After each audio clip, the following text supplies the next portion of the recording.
fois, bonjour et bienvenue à l'Église baptiste centrale de la Rive-Sud. Aujourd'hui, le titre du message, comme je viens de l'annoncer, ça va être simple, donner. C'est ça le titre du message d'aujourd'hui. Dans 2 Corinthiens, si vous voulez tourner, si vous voulez juste simplement suivre. Dans 2 Corinthiens, au chapitre 9.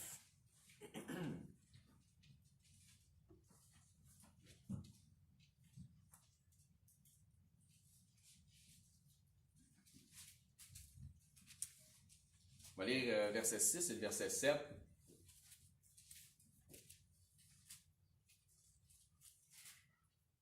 Ça dit, sachez-le.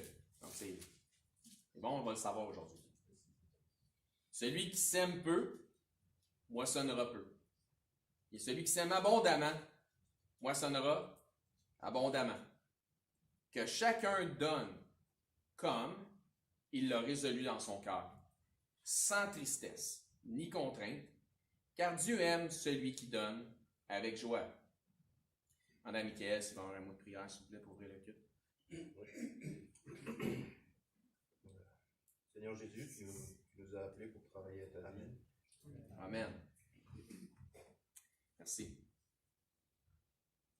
Il y a un principe dans les Écritures que Dieu enseigne qui est celui de récolter ce que l'on sème. Nous avons cette expression ou un dicton que ce monde utilise qui est comme un proverbe qui dit « Celui qui sème le vent récolte quoi? » Non, vous savez en plus. Ça signifie que celui qui s'engage dans un argument risque de s'attirer la colère de ses interlocuteurs. Autrement dit, c'est comme quelqu'un qui cherche le trouble. Hein? C'est ça que ça veut dire. Puis si vous demandez aux gens, mais il vient d'où le proverbe qui sème le vent récolte la tempête? Hein? Ben, vient-tu de Confucius? Vient-tu de la Mésopotamie? Vient qui exactement, ce proverbe-là? Mais probablement pas beaucoup auraient la réponse. Puis vous, je ne sais pas si vous le savez, d'où vient le proverbe ou d'où vient ce dicton qui sème le vent récolte la tempête? Est-ce que vous le savez d'où ça vient? Il doit être du Québec. Ben, ou c'est un proverbe québécois. Ça aurait pu être ça. Dans Osée, si vous voulez oser tourner dans votre Bible, chapitre 8, et au verset 7. Qu'est-ce que ça dit là? Ça dit « Puisqu'ils ont semé du vent, ils moissonneront la tempête. Ils n'auront pas d'épi de blé qui poussera, ne donnera point de farine. Et s'il y en avait, des étrangers la dévoreraient. » Ils ont semé de l'air, ils vont récolter de l'air. Donc, ce n'est pas la seule expression dans les Écritures qui est devenue comme un proverbe populaire que le monde aujourd'hui utilise. Hein, on a vu récemment qu'il rendait à César ce qui était à... Et qui a dit ça? Jésus. La plupart des gens ne savent pas. Ça a pris une drôle de tournure, parce que c'est une question sur les impôts. Puis en fait, Jésus, puis on va en parler encore aujourd'hui, on va utiliser ce passage-là. Mais c'est rendu à donner la gloire à qui est la gloire, etc. Donc, rendre à César ce qui était César. Non, on dit aussi être incrédule comme Thomas. Donc, ne rien changer d'un iota. Hein, nous autres, on a transformé cette expression-là, on va dire, je vais te mettre les points saisis. Les barres CT. Donc, pas enlever un trait de lettre, rien changer d'un iota. On connaît un arbre assez fruit. L'expression populaire qui vient des Écritures. Jeter la première pierre. Donc, une expression encore tout ça, je ne lancerai pas des roches à personne. On va utiliser cette expression-là, faisant référence à Jésus qui a dit, celui d'entre vous qui n'a jamais péché, mais qui lance la première pierre. Nul n'est prophète en son pays. Encore une fois, Jésus. Être un bon samaritain. Toutes des choses, donc, etc. Il y en a des dizaines. On ne pensera pas toutes. Qui sont inspirés des Écritures, puis que le monde aujourd'hui utilise. Pourquoi? Parce que les Écritures, c'est puissant. De même aussi, l'abrégé de celui qui sème le vent récolte la tempête est, dans la vie, on récolte ce que l'on sème. Ce qui vient aussi des Écritures. Puis, c'est le fameux principe des conséquences. Le Seigneur, dans sa parole, nous enseigne énormément soit la positive, soit la négative. que nos actions, voire même nos paroles, ont des conséquences ou auront des conséquences. Dans un jardin, on va y aller terre à terre, c'est le cas de le dire. Dans un jardin, si tu sèmes des carottes, si les grains que tu as semés prennent vie, tu récolteras éventuellement en 16 saisons. Qu'est-ce que vous pensez? Quoi vous pensez? Vous êtes tous des jardiniers, hein? Vous avez tous le pouce vert. Des carottes. Si tu sèmes 3 grains de carottes, tu risques de ne pas manger de carottes ou très peu de carottes si jamais tu manges des carottes. On est d'accord? Je le sais, j'ai déjà semé des carottes. Si les 3 grains ne prennent pas, tu n'en mangeras pas du tout. Ah, on avait fait un grand bac en bois de palette recyclée, c'est mon histoire de ma vie. On avait mis de la terre, on avait mis des carottes, puis comme les carottes ne forçaient pas pour la racine, parce que c'est une racine qu'on mange quand on mange de la carotte, ben ça faisait des carottes. Je m'ennuie de mon bac de carottes. Il est mort de sa bonne mort. Mais non, de quoi qu'on parlait? Ah oui, carottes. Carottes. Les carottes sont cuites. Non, les carottes sont cuites. Mais si tu as planté que 3 grains, puis tu n'as pas de carottes au final, c'est ce que c'est la faute des grains de carottes? Non. Ou c'est plutôt la faute du fait que tu n'as peut-être pas semé assez. Hein? Donc, je vois que vous comprenez, parce que je le vois bien, vous avez le pouce vert, je vois que vous comprenez le principe terrestre. Vous allez donc être en même de comprendre ce qui est plus le principe qui est divin.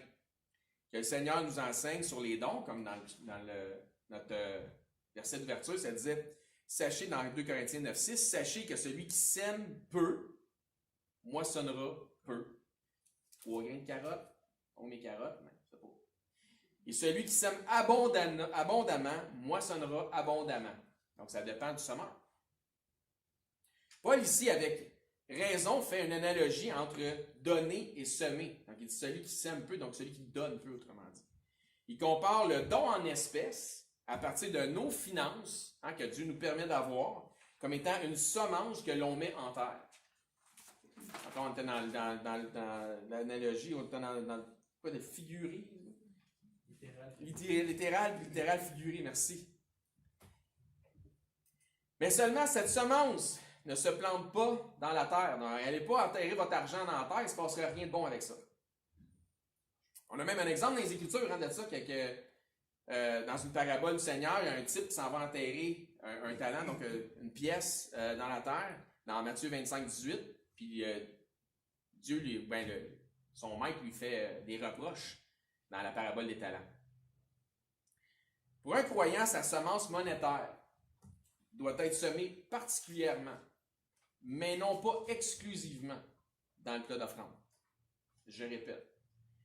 Pour un croyant, sa semence monétaire doit être semée particulièrement, mais non exclusivement, dans le plat d'offrande. Et je précise non pas exclusivement, parce que sinon, c'est là qu'il y en a qui vont dire « Ah, je savais qu'il voulait notre argent ». En réalité, je peux me permettre d'être honnête avec vous autres. Moi, il y en a qui rient parce qu'ils savent. En tout cas. Votre argent, je m'en fous pas mal.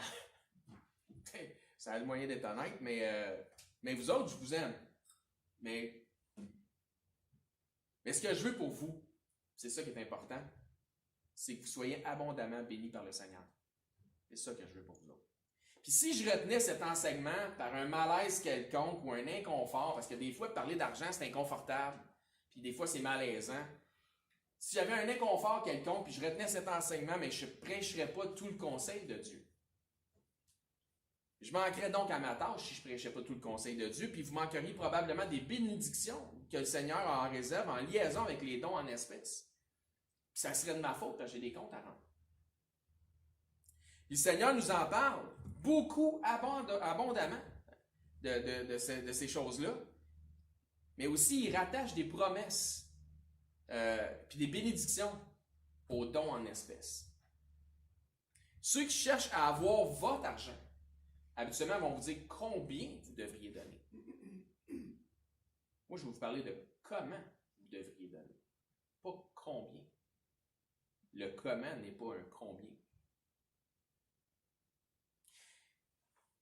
Parce que je crois que le comment est plus important que le combien.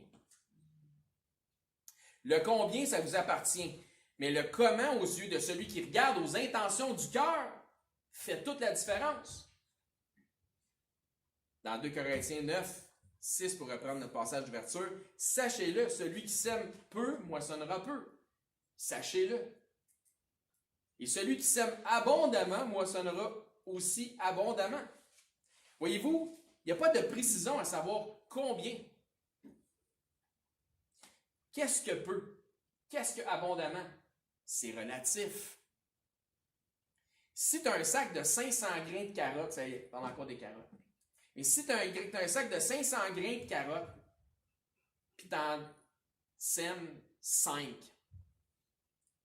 c'est toi que tu pénalises. Sachez-le. Mais si tu as juste 20 grains de carottes, c'est tout ce que tu as, puis que tu sèmes tous tes grains de carottes, tu mets donc toutes les chances de ton bord. Et lorsque la feuille sera montée en fleurs, tu pourras récolter la multitude des grains pour ta prochaine saison. Donc, tes 20 grains vont peut-être t'en donner 200 grains de carottes. Puis ces 200-là vont te donner d'autres carottes. Vous comprenez le principe? Le combien, ça t'appartient. Ça dépend de la récolte que tu aimerais avoir. Regardons plutôt au comment. Donc, toujours dans 2 Corinthiens, au verset 7. Que chacun donne. C'est quoi le mot qui vient après? Que chacun donne comme. Donc, comme puis comment. Là, pas mal la même étymologie, ça. Que chacun donne comme il a résolu en son cœur. Donc, comme, comment. Sans tristesse ni contrainte. Ça, c'est important que dans ton cœur, quand tu donnes, qu'il n'y ait pas de tristesse, qu'il n'y ait pas de contrainte. Tu fais pas comme puis faut que je donne. Car Dieu aime celui qui donne avec joie. Mais celui qui ne donne pas avec joie, ben Dieu n'aime pas ça. Dieu veut que l'on donne avec joie. Il veut que celui qui donne le fasse avec joie dans le cœur et non pas avec la grogne. Donne avec joie, sachant que ta transaction se fait entre toi et Dieu. Pas entre toi et le plat d'offrande, pas entre toi et l'Église, pas entre toi et le prêcheur en avant. Entre toi, ce que tu mets là, c'est entre toi et Dieu. C'est un deal entre toi et Dieu. D'accord? Si ça ne fait pas ton affaire de donner, c'est comme si tu avais un haut le cœur à chaque fois que tu sors de l'argent de tes poches. Ben, un bon conseil, donne pas. C'est toi que tu pénalises. C'est comme avec les grains de carottes. C'est pas Dieu que tu pénalises, c'est pas l'Église que tu pénalises, c'est surtout pas le prêcheur qui est ici en avant que tu pénalises. Le ministère, peut-être un peu. Mais premièrement, tu te pénalises toi-même. C'est tes carottes. Tu pénalises ta propre prospérité. Tu pénalises aussi ta joie dans le Seigneur. Dieu veut un donneur joyeux. Tu pénalises ta joie dans le Seigneur. Paul, dans Actes 20-35, nous dit que le Seigneur lui-même a dit qu'il y a plus de joie à donner qu'à recevoir. Pensez-y, si vous avez le choix, préférez-vous être du côté de celui qui a besoin de recevoir ou de celui qui est en position d'être capable de donner? Je suis bien mieux dans ma position d'être capable de donner. J'ai bien plus de fun là que si j'étais obligé de recevoir. Il devrait donc y avoir de la joie à donner et encore plus de joie à donner qu'à recevoir. Donner devrait te rendre joyeux. D'être capable de donner, ça devrait te faire ton bonheur. Dans la première partie du verset 7, ça dit que chacun donne comme il a résolu en son cœur. Il n'y a personne qui devrait te forcer à donner un montant. Il n'y a personne qui devrait te tordre un bras parce que tu donnes un montant. Il n'y a personne qui devrait te mettre sa sellette parce que tu donnes peu ou parce que tu donnes beaucoup. Tu ne devrais pas parce que tu donnes plus pouvoir t'asseoir en avant, parce que tu donnes peu t'asseoir en arrière. Il y a des églises qui sont fondées sur ces principes-là de façon hypocrite. Regardons une instance où Dieu, dans la chair, Jésus-Christ, notre Seigneur, témoigne de la sincérité du cœur d'une personne qui donne. Et on trouve ça dans Luc 21. Les 4 premiers versets. Ça dit, Jésus ayant levé les yeux, vit les riches qui mettaient leurs offrandes dans le tronc. Pas de problème avec ça. Il vit aussi une pauvre veuve qui y mettait 2 petites pièces. Il dit, je vous le dis en vérité, c'est vrai que ça va être vrai, cette pauvre veuve a mis plus que tous les autres. Est-ce que c'était le montant? Est-ce que c'était le combien? Ou c'était le comment? Personne ne l'avait forcé, la pauvre veuve. C'était entre elle et Dieu. Ce qu'elle mettait là. Ce que vous mettez là, c'est entre vous et Dieu. Verset 4. Car c'est de leur superflu. C'est correct de donner de son superflu. Il n'y a rien de pas correct là-dedans. On va le voir dans les Écritures plus tard. C'est correct de donner son superflu. Mais il dit, car c'est de leur superflu que tous ceux-là ont mis des offrandes dans le tronc. Mais elle a mis de son nécessaire. Elle a fait un pas de plus. Elle a stretché plus que les autres. Tout ce qu'elle avait pour vivre. Pensez-vous que le Seigneur était pour honorer ça, pour prendre soin d'elle pareil? Il ne dit pas que les autres, quand ils donnent de le superflu, que c'était pas correct. Mais en comparaison relative, elle a mis plus, même si c'était moins. Voyez-vous? Celui qui sème peu va récolter peu. Celui qui sème abondamment va récolter abondamment. Peu ou abondamment, c'est relatif. C'est pas un montant, c'est un comment. Nous en sommes toujours à enseigner comment et non combien. Voyez-vous ici, Jésus, il n'a pas mis l'emphase, comme je disais, sur le montant, puisque ça semblait peu, mais il met plutôt l'emphase sur la dévotion de la pauvre veuve qui donne de ce qui pourrait lui être nécessaire. Puis pour donner de ce qui est nécessaire, pour donner que tu dis, c'est un petit peu plus, mais je suis quand même content, parce que je sais que le Seigneur prend soin de moi, puis je suis quand même heureux, ça prend de la foi. Pour donner comme elle l'a fait. Pour Christ, ceux qui donnent le plus, c'est ceux qui donnent de façon sacrificielle. Ça fait comme un sacrifice. C'est un petit extra. Que j'avais peut-être pas, mais que j'aurais peut-être besoin, que je saurais quoi faire avec. Qui c'est qui sait pas quoi faire avec son argent, ça? On va dire, peu importe le montant, je vais toujours trouver quelque chose à faire avec mon argent. Je vais toujours trouver une façon de la rendre prioritaire si je n'ai pas à cœur d'honorer le Seigneur. C'est comme ton temps. Tu peux demander de quoi à quelqu'un qui sait qu'il n'y a rien à faire dans sa vie et qui écoute des séries toute la journée, mais tu vas te rendre compte qu'il est toujours occupé. C'est une question de priorité. Donc, pour Christ, comme je disais, ceux qui donnent le plus, c'est ceux qui donnent avec sacrifice. C'est ce qui nous témoigne concernant cette veuve. Mais les autres donnent aussi. Mais ceux qui donnent le plus, c'est ceux qui le font avec sacrifice. Ceux à qui ça coûte de donner. Pas le combien, mais le comment. Donc, il faut donner tel que nous avons résolu en notre cœur, mais pour vraiment donner, là, il faut que ça nous coûte quelque chose. Mais il ne faut pas que ça soit à regret. Mais il faut donner, parce que donner, c'est semer. Il faut donc semer abondamment si nous souhaitons que Dieu nous bénisse dans le même sens. C'est ça que ça dit. Si tu veux que tu sois béni dans le même sens, donne abondamment. Car, 2 Corinthiens 9,6, sachez-le, celui qui sème peu, moissonnera peu, et celui qui sème abondamment, moissonnera abondamment. Parlons maintenant de la dîme. Quoi ça, la dîme? Je sais qu'il y a certains qui partagent une foi comme la nôtre, enseignent la dîme comme étant une obligation devant Dieu. La dîme, qu'est-ce que la dîme? C'est plus devenu une expression pour bien des gens que quelque chose de tangible qu'on devrait de moins en moins utiliser en passant.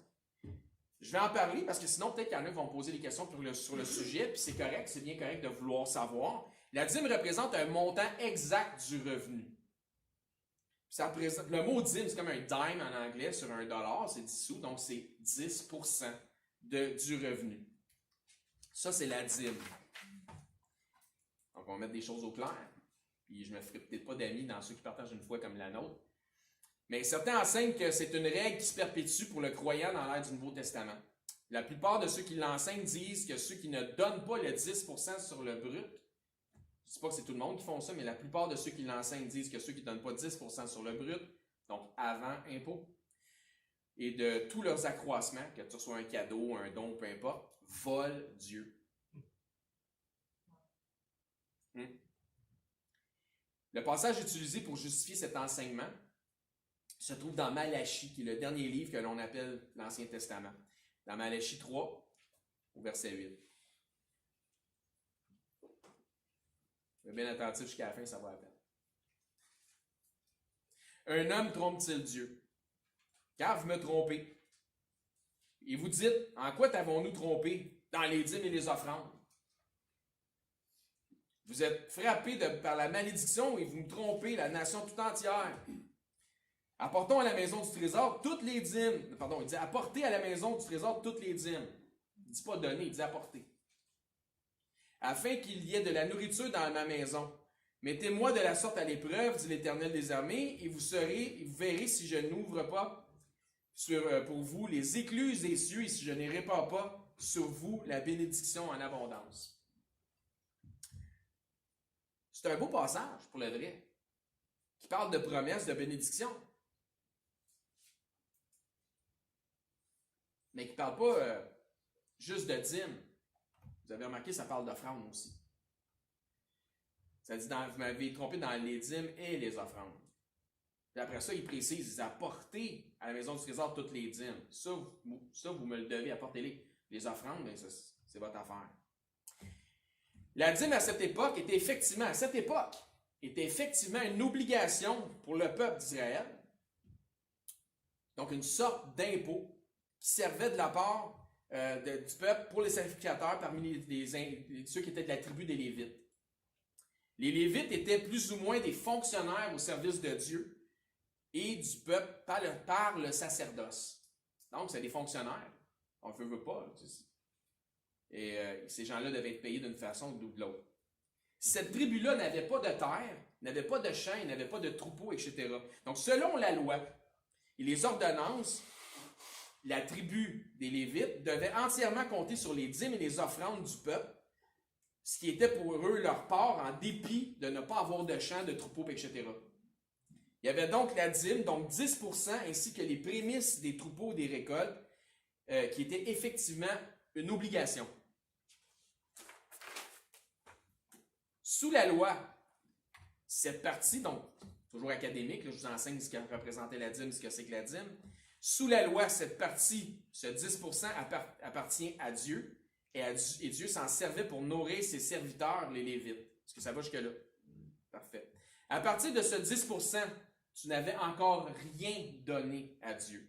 La dîme n'était pas une offrande, mais une obligation. La dîme était déjà à Dieu, tu ne lui rendais que ce qui était son dû.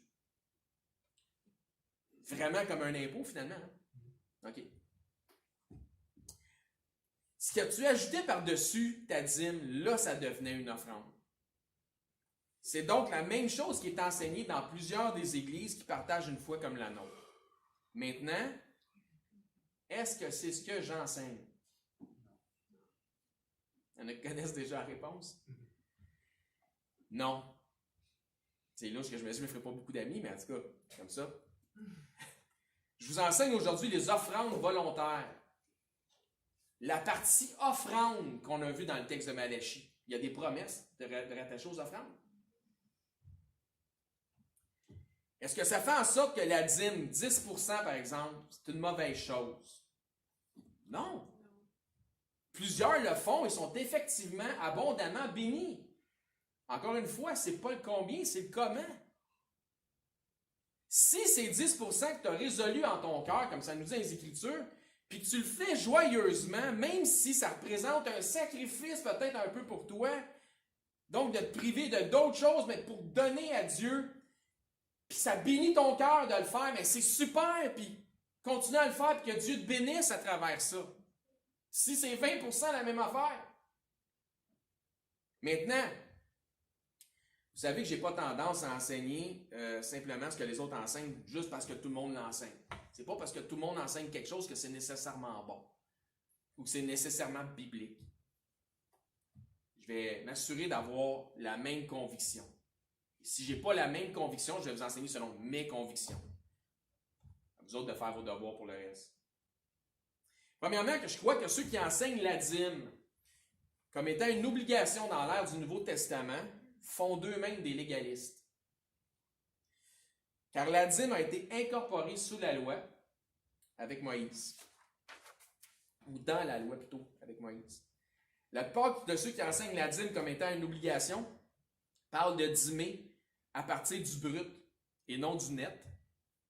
Ce qui est, selon moi, du légalisme par-dessus une couche de légalisme. Pour ce qui est de dîmer sur le brut, je crois que Jésus a rendu la chose bien claire quand on lui a posé une question piège, puis c'est devant les yeux de tous mes frères en Christ qui enseignent la dîme, c'est là dans leur face. On va le regarder ensemble. Quand on lui a posé une question piège sur les impôts concernant le tribut, là je vous dis qu'on va revenir à rendre à César ce qui est à César. L'impôt sur le revenu, donc les DAS, les déductions à la source, appartiennent à César. Si c'est à César, est-ce que c'est à toi? Ah, Oui. non. Si c'est à César, c'est pas à toi. On va s'argumenter là-dessus. Plus tard. Si c'est pas à toi, écoute, je dirais pas l'impôt sur le revenu, DAS, déduction à la source. Ça veut dire, quand tu reçois ton chèque de paie par ton employeur, les déductions sont déjà prises et envoyées. C'est pas des ravoirs, tu ne les trouveras pas. OK? Parfait. Si ça appartient à César, c'est pas à toi. Si c'est pas à toi, tu peux pas le calculer comme étant ton revenu de base. Ton revenu, c'est ton pouvoir d'achat. C'est ce que tu peux choisir ou décider de faire avec. Autrement dit, que César dîme lui-même sur ce qui est à lui. Luc 20, 21.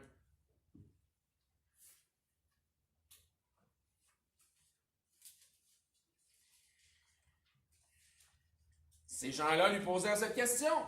Maître, nous savons que tu parles et enseignes droitement et que tu ne regardes pas à l'apparence, mais que tu enseignes la voie de Dieu selon la vérité. Là, ça va être encore vrai ce que Jésus va dire. Nous est-il permis ou non de payer le tribut à César? Jésus, apercevant leur ruse, leur répondit, montrez-moi un denier. De qui porte-t-il l'effigie et l'inscription? De César, répondirent-ils. Hein? Alors il leur dit, rendez donc à César ce qui est à César, et à Dieu ce qui est à Dieu.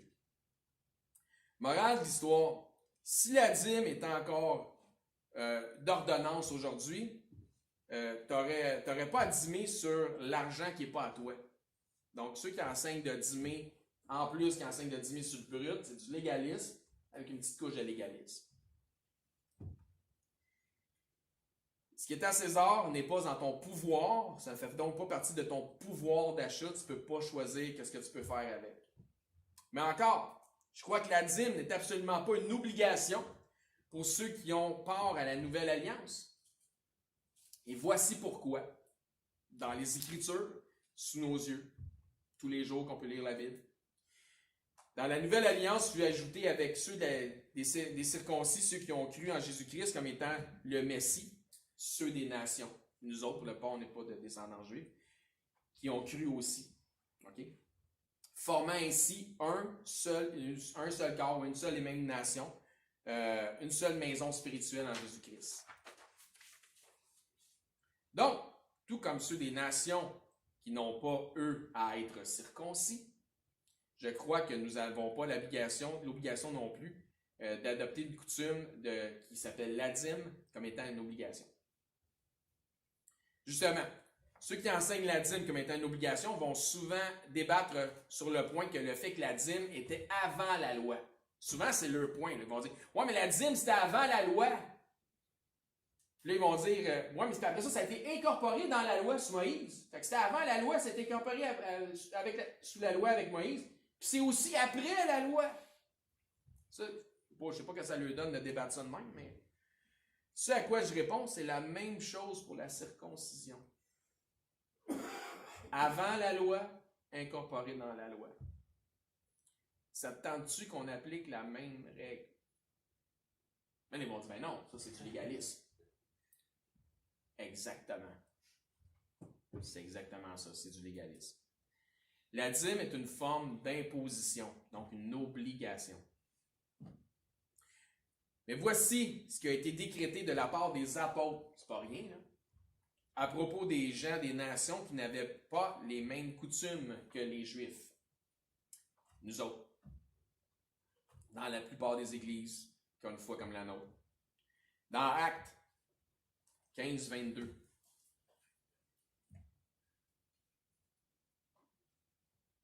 Alors il parut bon aux apôtres et aux anciens et à toute l'Église de choisir parmi eux et d'envoyer à Antioche avec Paul et Barnabas, Jude, appelé Barnabas aussi, donc et Silas, hommes considérés entre les frères. Ils les chargèrent d'une lettre ainsi conçue. Les apôtres, les anciens et les frères, aux frères d'entre les païens, donc les non-juifs, qui sont à Antioche, en Syrie, en Cilicie, salut, donc Antioche, Syrie, Cilicie, des païens des autres nations, qui forment un corps maintenant, avec ceux des Juifs qui ont cru. Ayant appris, au verset 24, que quelques hommes partis de chez nous et auxquels nous n'avions donné aucun ordre, vous ont troublés par leur discours et ont ébranlé vos âmes. Comment est-ce qu'ils ont ébranlé leurs âmes? En essayant de leur imposer de suivre Moïse et la loi, incluant particulièrement la circoncision, du légalisme. Okay? On va mettre une loi quand on est dans la grâce.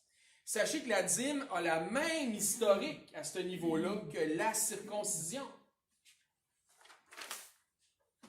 Les deux sont reliés au patriarche Abraham avant la loi et à Moïse sous la loi. La même historique. Acte 15, 25.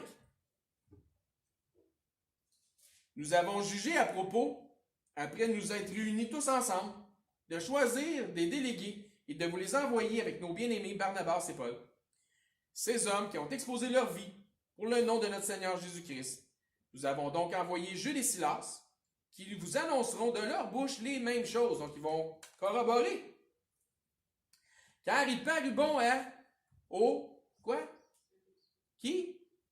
Saint-Esprit. C'est parfait. Pas rien, hein? Et à nous de vous, quoi? Imposer d'autres charges que les nécessaires.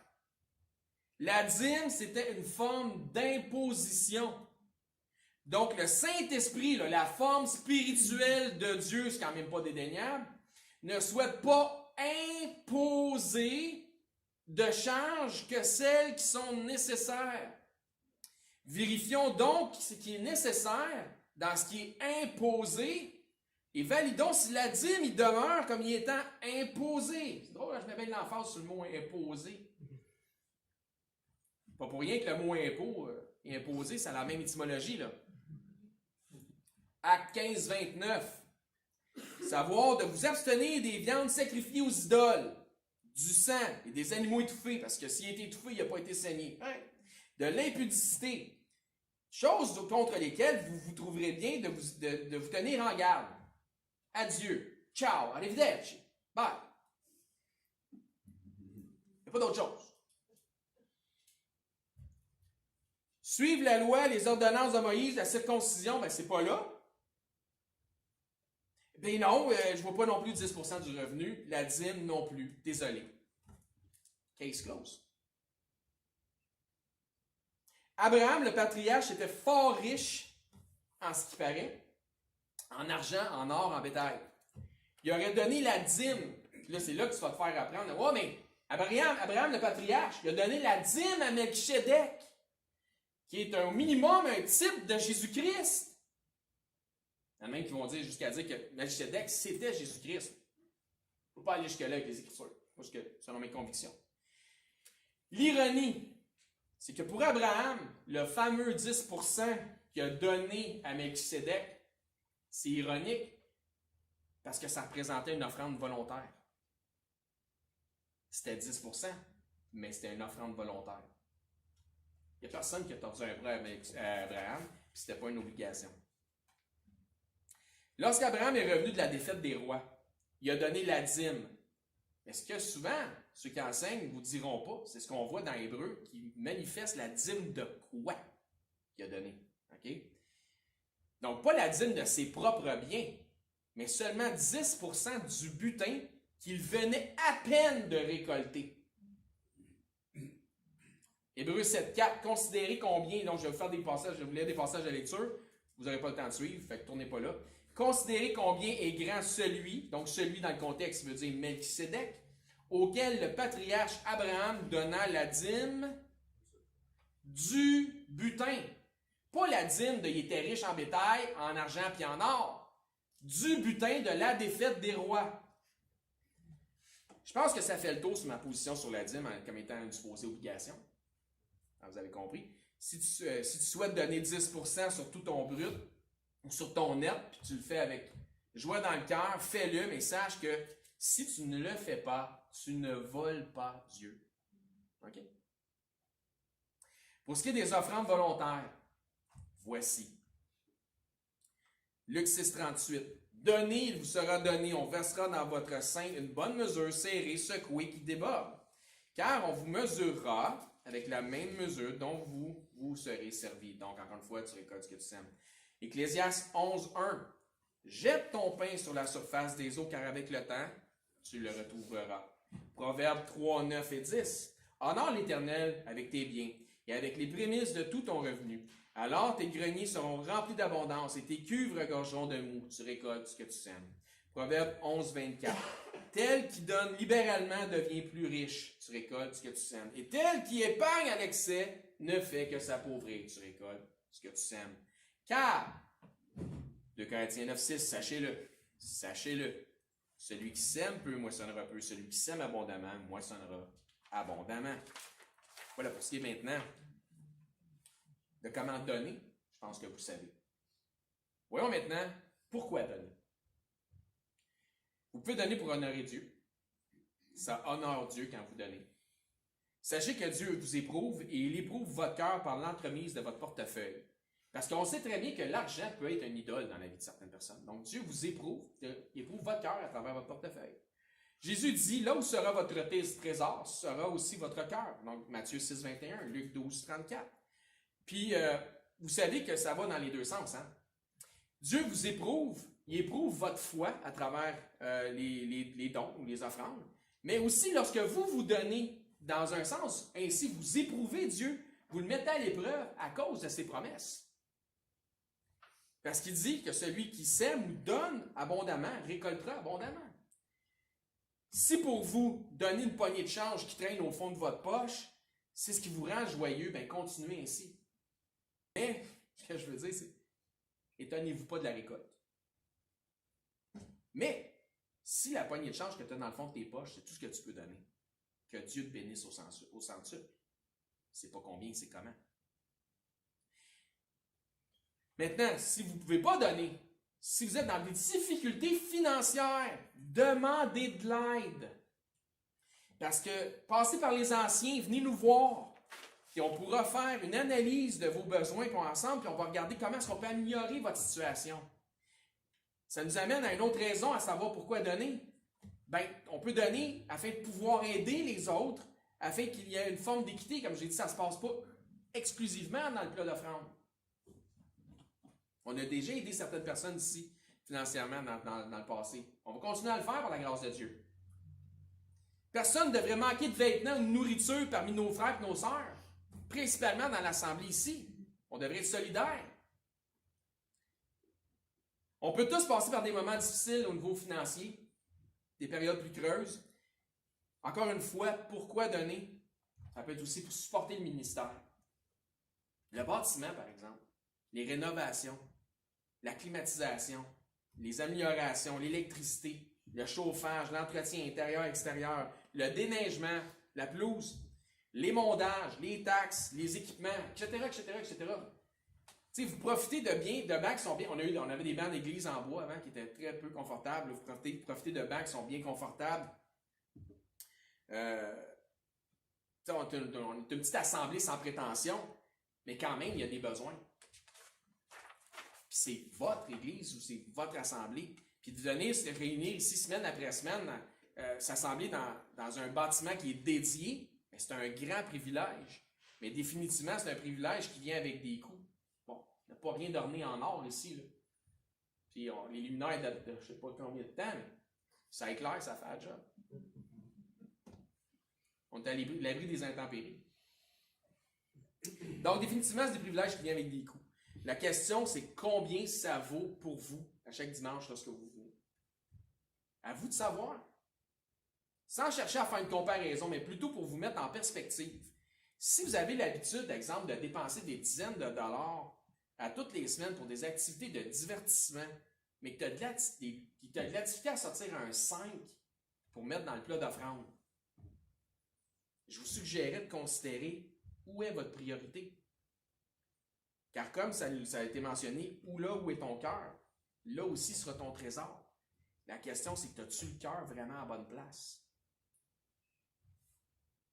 Encore une fois, c'est une question d'équilibre, les amis. Faites les choses que Dieu s'attend de vous, mais faites-le avec joie et de bon cœur. Encore pourquoi donner? Parce qu'on supporte d'autres ministères. Dans 2 Corinthiens 8,12, ça nous dit « La bonne volonté, quand elle existe, elle est agréable en raison de ce qu'elle peut avoir à sa disposition. » Pas ce qu'elle n'a pas, là, ce qu'elle a. Et non de ce qu'elle n'a pas. Ça précise. Verset 13, « Car il s'agit non de vous exposer à la détresse, voyez-vous, pour soulager les autres, mais de suivre une règle d'égalité. Dans la circonstance présente, votre superflu, voyez-vous que c'est correct de donner de son superflu. Votre superflu pourvoira à leurs besoins. Ça, je disais tantôt, Jésus ne jugeait pas ceux qui mettaient de leur superflu. C'était correct. Mais il a dit en comparaison relative, la veuve, elle a plus donné. Donc, c'est pourquoi sur nos enveloppes, c'est marqué étrangement dîme. Vous voyez comment c'est populaire? La philosophie de la dîme, que ça, c'est des enveloppes préfaites pour toutes les assemblées qui passent une commande et t'envoient ça pour ton église. Là. Puis c'est marqué dîme. C'est tellement populaire que c'est pas marqué offrande volontaire. Ça devrait être offrande volontaire. Ça devrait être écrit là. C'est pour ça que je dis que c'est devenu plus une expression que d'autres choses. En fait, selon ce qu'on enseigne, c'est ce qu'on devrait voir, c'est offrande volontaire. Puis ensuite de ça, vous avez la case missionnaire. Donc, je dis qu'on supporte des missionnaires. Donnez premièrement pour votre Église et ensuite de votre superflu pour les missions. Donnez avec joie, donnez selon ce que vous avez, parce qu'on est agréable selon ce qu'on a et non pas selon ce qu'on n'a pas. Puis stretching un petit peu, faites un extra. Et tirez-vous. Vous allez voir qu'au final, vous ne serez pas plus cassé. Vous n'en aurez pas moins d'avoir fait un petit extra. Soyez constant dans cette méthodologie, puis soyez patient. Ça, c'est le problème. Moi, j'ai donné à Dieu, mais je n'ai pas récolté. Hey, les carottes ne poussent pas dans une nuit. Soyez patient et en la bonne saison, parce qu'il y a une saison pour chaque chose, vous allez recevoir les bénédictions de Dieu. Si jamais vous ne pouvez pas donner comme vous le souhaiteriez, mais que votre cœur est disposé à donner, j'aimerais donner plus, mais je n'ai pas plus. Romains 12, 1. On va terminer bientôt là-dessus. C'est « Je vous exhorte donc, frères, par les compassions de Dieu, à offrir vos corps comme sacrifice vivant. » Oups! Tu peux tout le temps donner quelque chose de plus. Stretch. Saint, agréable à Dieu, qui sera de votre part un culte raisonnable. Ce que certains font pour l'ensemble du ministère, c'est qu'ils donnent du temps. Exemple, bien sûr, Frère Dominique avec ses enseignements, il y a d'ouvrages en arrière de ça. Les messages qu'on vous apporte à tous les dimanches, il y a d'ouvrages en arrière de ça. Ce que Karine prépare pour la musique, ce que Olivier fait avec les projections, ce que d'autres ont fait, comme Pauline qui a le pouce vert, c'est la planteuse de carottes. Là. Donc, elle va s'occuper beaucoup des plantes, mais il y en a d'autres aussi. Et puis, il y en a plein, Benedetta qui amène un gâteau, etc. Il y en a plein de monde qui font plein de choses. Puis je ne veux pas oublier personne, je ne veux pas nommer tout le monde non plus. Puis je ne veux pas rendre la gloire aux gens. C'est juste que vous sachiez que tu peux toujours donner plus en te donnant toi-même au Seigneur. OK? Il y en a qui sont venus changer des ampoules, faire des trucs comme ça cette semaine, faire un peu de ménage dans le bâtiment. Gloire à Dieu pour l'aide que vous donnez. Mais ça, c'est votre culte raisonnable. Si tu veux donner plus, il y a moyen de faire plus. Ça dépend. As-tu le cœur à la bonne place? Parce que là où sera ton trésor, c'est aussi ton cœur. As-tu le cœur dans ton assemblée? As-tu le cœur avec le Seigneur? Pas facile, ça, entendre ça. Donc, vous pouvez toujours offrir de votre temps, de vos talents, etc. pour le service des ministères ou du ministère. Il y a d'autres ministères qu'on pourrait aider de cette façon-là. Encore mieux, je vous dirais, faites les deux. Hein? Offre ce que tu peux, puis donne aussi de ton temps. Donc, pour le Seigneur. C'est ça qui va être là. On va terminer notre message là-dessus aujourd'hui. J'espère que vous allez être abondamment bénis et que le Seigneur va pouvoir vous impressionner avec ce message-là. Je vais demander à Didier s'il veut nous fermer ça en prière, s'il vous plaît.